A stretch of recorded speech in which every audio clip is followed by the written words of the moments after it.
প্রথমে আমরা যাচাই করে দেখছি। যাচাই বাছাইয়ের পর ভুয়া মুক্তিযোদ্ধা শনাক্ত হলে রাষ্ট্রের সাথে প্রতারণার দায়ে তাদের শাস্তি পেতে হবে বলে মন্তব্য করেছেন মুক্তিযুদ্ধ বিষয়ক মন্ত্রণালয়ের উপদেষ্টা ফারুকী আজম। শনিবার দুপুরে চট্টগ্রাম নগরে ক্ষতিগ্রস্ত কোতোয়ালী থানা পরিদর্শনে গিয়ে তিনি সাংবাদিকদের এক প্রশ্নের জবাবে একথা জানান। এ সময় তিনি বলেন, ভুয়া পরিচয় দিয়ে জাল সনদ নিয়ে যারা মুক্তিযোদ্ধা হয়েছেন তাদের আইনের আওতায় আনা হবে। মুক্তিযোদ্ধা নানান আঙ্গিকে হয়েছে, নানানভাবে হয়েছে, সেই সমস্তগুলোকে আমরা যাচাই বাছাই করে যাদেরকে সত্যিকার পাবো তারা থাকবে, আর যাদেরকে পাবো না তারা চলে যেতে হবে।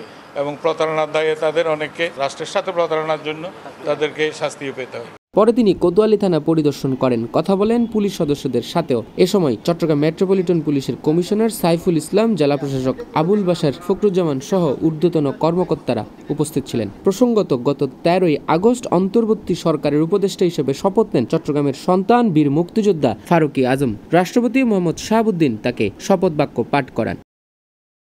Parthapratim Nandi, News Now 24, Chittagong.